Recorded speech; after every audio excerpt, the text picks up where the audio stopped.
Look at the girl on the right in this picture. Her name is Trudy Warwick. She looks happy and safe in her mother's arms. But this picture hides a disturbing secret. Wherever Trudy and her mom go, violent bombings follow. And the truth behind the attacks will uncover one of Australia's most notorious serial killers. The attacker, known as the Family Court Bomber, terrorizes Sydney for years, and the entire community lives in fear, not knowing when or where they will strike next. Even the police can't keep little Trudy safe, because one man is willing to burn down Australia to get to her. It's June 1978. Andrea Warwick and her husband Leonard have just welcomed their first child, Trudy. They live in Casula, a suburb of Sydney, Australia. Leonard is a firefighter, but while he spends his time at work rescuing people, at home, he's controlling and violent to his wife. He quickly becomes possessive of their newborn daughter. He doesn't let anyone enter the house or see her, even Andrea's friends and family. On Andrea's birthday, her sisters and their children try to visit, enraging Leonard. After years of enduring an abusive relationship, Andrea finds the strength to get out and tell her family. She runs to safety at her sister Judy's house, pleading for help. Judy is shocked to hear about Leonard's violence. Because of how badly Leonard hurt her, Andrea couldn't get Trudy out of the house, but she won't give up her fight to get her back. She turns to the family law court to start the divorce process, hoping they can help keep her daughter safe.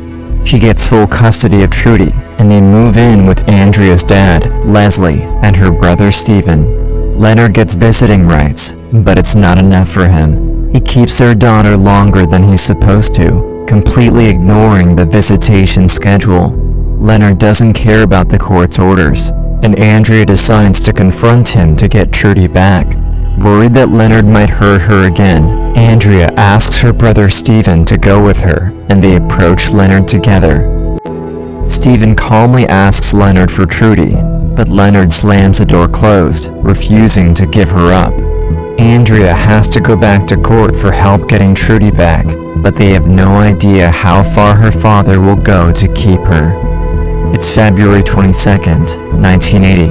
Andrea wakes up, expecting to say good morning to Stephen, but he's not in his room. At first, she doesn't think much of it, figuring he must be visiting his girlfriend or out surfing with his friends. But as hours pass without hearing from him, she starts to panic. Andrea makes phone calls, but no one has seen Stephen since the night of February 21st. Something is horribly wrong. Police come to investigate the house, and they find specks of blood in his bedroom. 6 days later, a group of friends are out boating at Cowan Creek in the Ku-ring-gai Chase National Park in northern Sydney. Suddenly, they see something floating in the water. They call the police, who take over and start their investigation. Police find that Stephen Blanchard was shot and killed at home in the middle of the night. The attacker likely used a silencer to avoid waking up the rest of the family. Then they drove to Cowan Creek and used a boat so they could drop his body in the middle of the water. His body was weighed down with bricks, and investigators find they were tied with a fireman's pocket line, but they don't discover any other evidence to help them catch the killer. The Blanchard family now has to face life without Stephen. While grieving the loss of her brother, Andrea also has to continue her custody battle. Leonard keeps ignoring the court's orders, repeatedly keeping Trudy longer than he's supposed to. April 1980. Because of Leonard's constant disrespect of the family court, Justice David Opus says he can't see his daughter for a month. Leonard is furious. When he sees Andrea at the court building, he gives her an ominous message. June 23rd, 1980, 7:10 p.m. 4 months after Stephen Blanchard's murder, Justice David Opus is having dinner with his wife, Kristen, and his kids, Josh and Persia, when the doorbell rings. His son Josh tells him to stay at the table and not answer it, but he does. And when he goes to greet the person at the door, He is shot with a .22 caliber rifle. A man runs away from the scene, and Justice Opus's family rushes to his side, but it's too late. Andrea is already suspicious because Leonard was angry at Justice Opus for restricting his access to Trudy. Andrea tells police she thinks Leonard is involved. Investigators search his locker at the fire station where he works. They find newspapers with headlines about the murder, but no physical evidence that can link him to the scene. Leonard also refuses to answer any questions from the police. As a family court justice, David Opus dealt with many people who could want revenge for his orders. 30 detectives work on the case. They interview over 500 people who appeared in front of Justice Opus in court, along with 2,500 people who bought rifles in the last 6 months. They can't find any clues or get closer to an arrest, and a killer is on the loose. The people of Sydney worry that the whole family court system is the target. Another family court justice, Richard G., takes over Justice Opus's cases after his murder, and his family fears they could be next. But years pass without any other attacks, and the paranoia begins to fade. Andrea tries to give Trudy a happy childhood, but the nightmare is far from over. March 6, 1984. Almost 4 years after Justice Opus's murder, Justice Richard G. is at home with his children, Allison and Stephen. It's around 1:45 a.m., and they're all asleep. Suddenly, a bomb goes off, destroying most of the home. Allison finds her brother, and they frantically try to get out of the house, desperately hoping their dad also made it out. They make it out safely through a window. They find their dad around the back of the house, injured, but alive. Miraculously, the whole family survives, but it's clear someone is still out for revenge. Right away, police warn other judges to check their homes and cars, and they search family courts across Australia. Investigators also look into all the cases that Justice Richard G. oversaw. Andrea again tells them that Leonard is the culprit. Justice G. had further restricted Leonard's access to Trudy, and he even issued an arrest warrant when he failed to return her. Andrea knows that her ex's violence is getting closer and closer to her, and she has to continuously face the man hunting her in court. Their next court appearance was scheduled for April 16, 1984, just over a month after the bomb at Justice G's house. But in the middle of the night before Leonard was supposed to appear, the family law court building itself is largely destroyed as another bomb detonates. Fear and panic is spreading throughout Sydney. Again, Andrea alerts investigators about Leonard's connection to the attacks, but still, he continues to walk free. It becomes clear to Andrea that no one can keep her and Trudy safe from him, not even the police. He doesn't leave evidence behind, and unless someone can get him to stop, anyone with connections to the family court is in danger. As Justice Richard G. recovers from his injuries after the bombing at his house, Ray Watson takes over his cases, including Leonard and Andrea's. Even with fear and suspicion growing, Andrea still respects the visitation rights set by the court. Trudy loves her father and is happy to see him, but Andrea has to keep returning to court because Leonard still ignores the court's orders. Like the other judges, Justice Watson punishes Leonard by restricting his access to Trudy even more. It's July 4th, 1984, 8:10 a.m., almost 3 months after the family court bombing. Justice Watson gets ready to leave for work. His wife Pearl opens the door of their house, unknowingly triggering a bomb that was fixed to their front door. Ray Watson survives, but Pearl is killed instantly. The people of Sydney, stunned and heartbroken, demand answers. After Pearl Watson's murder, investigators ramp up their efforts. A joint federal state police task force is established, and a $500,000 reward is offered. Surveillance officers follow the prime suspect, Leonard Warwick. desperate to find something they can use to catch him and put a stop to all the attacks. In the middle of the night, they follow him to a national park. February 10th, 1985. Police tell Andrea there was an attempt on her lawyer's life with another bomb. Fortunately, it was found before it could detonate, and no one was hurt. But shortly after, she gets a call from her lawyer, Gary Watts. Fear is spreading throughout Australia. Anyone could be a target, and no one can help Andrea. Even police are scared about their involvement in the investigation.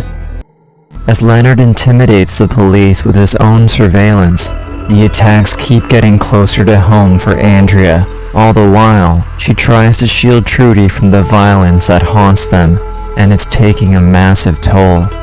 Leonard already has his eyes on his next target, as he makes phone calls to Andrea's sister, Judy, threatening to kill her and her children.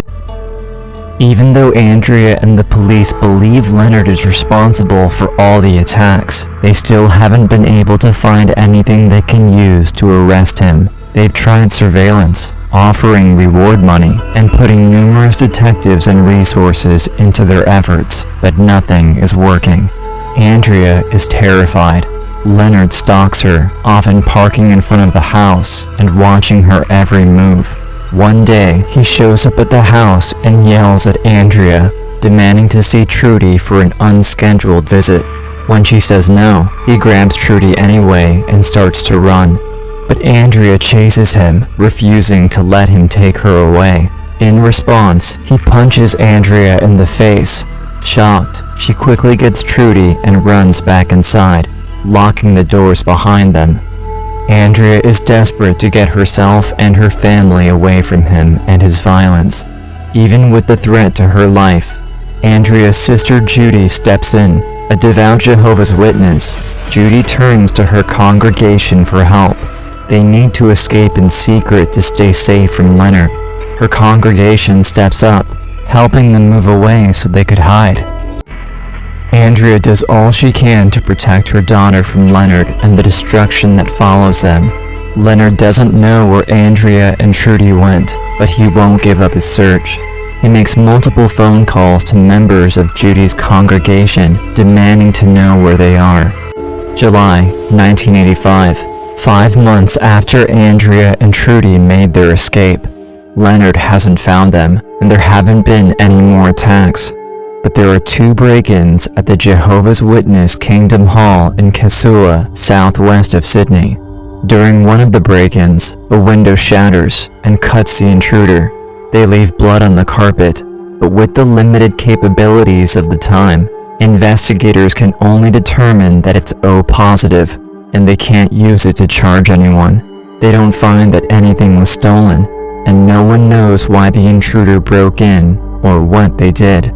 It's Sunday, July 21st, 1985. The congregation starts their service like usual.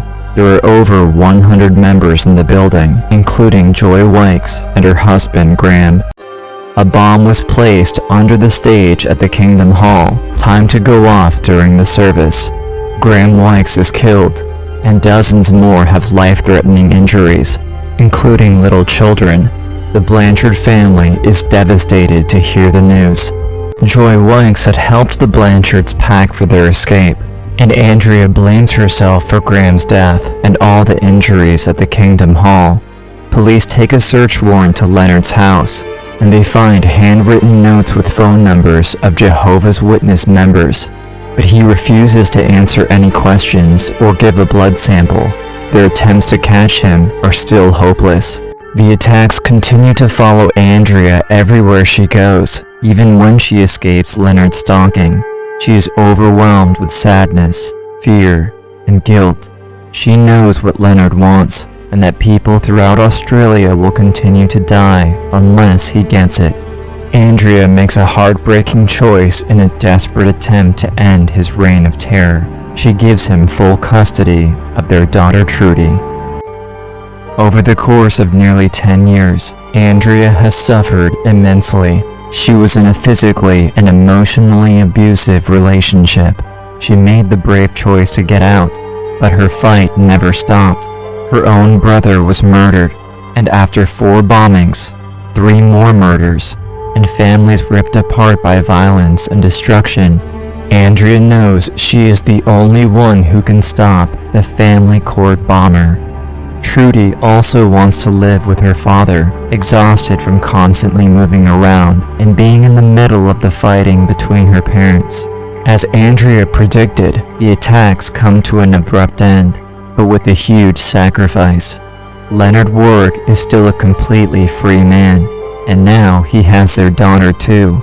It had a massive impact, and she never stopped fighting for justice.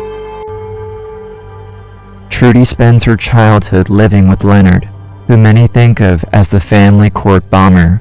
At first, she likes living with her father. He even buys horses for them to ride together, but as she gets older, she realizes how controlling he is. He constantly tries to keep her in the house, away from friends and family, and when he decides to remarry and start a new family, Trudy isn't happy. At 16 years old, she leaves to move back in with her mom, and shockingly, Leonard doesn't stop her. After getting everything he wanted and all the destruction and suffering he caused, Leonard lets his target Trudy go easily. Finally, Andrea is reunited with her daughter, but they still aren't truly free of Leonard. As Trudy grows older, she gets a better understanding of what happened when she was little. From the beginning, Trudy's mom has repeatedly told police that Leonard Warwick is the man who terrorized Sydney for years. Despite her efforts, he thinks he will get away with everything, and for decades, he does, until one mistake will come back to haunt him. It becomes one of the coldest cases in Australian history. Andrea had no one to turn to, but in 2012, investigative crime journalists Debbie Marshall and Ross Coulthart hear of the case and decide to investigate. But everywhere they turn for information, they're warned. The prime suspect is still free, and pursuing the story could get them killed. Debbie Marshall even tries to interview Leonard, and he threatens her. But the journalists work together with Andrea Blanchard to bring attention back to the case, all of them refusing to back down in their fight for justice. With the help of their work and the release of Debbie Marshall's book, investigators reopen the cold case. Kevin Woods, the former lead investigator, never forgot about the family court bomber. He remembers the bloodstain left on the carpet before the Jehovah's Witness Kingdom Hall bombing, when an intruder was cut with the glass from a window. They didn't know it at the time, but the attacker broke in to plant the bomb. Kevin Woods tells the current investigators about the blood sample, which could be the key to exposing the person behind all the attacks. Detectives ask Trudy if she would give a DNA sample for them to compare it with. At first, she hesitates. She still loves her father, and she's worried about betraying him. She knows it could send him to jail if it's a match, but she wants the truth for herself and for all the other victims' families. In an interview, she says, "People need answers, closure. Innocent people were killed over me. If you commit something like these crimes, you should be held accountable for it. I don't care who you are." With advancements in DNA technology, they are able to match the blood with Trudy's, removing any doubt that Leonard Warwick is the culprit behind all the attacks. It's July 29th, 2015. Over 35 years after he began terrorizing the people of Sydney, Leonard Warwick's past finally catches up to him. The judge-only trial lasts almost 2 years.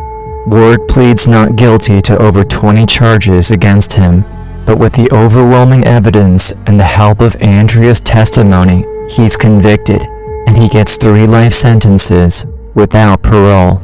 Leonard Warwick is finally behind bars, and he will never be able to hurt anyone again. After nearly 40 years of living in fear, Andrea can truly begin to move on with her life.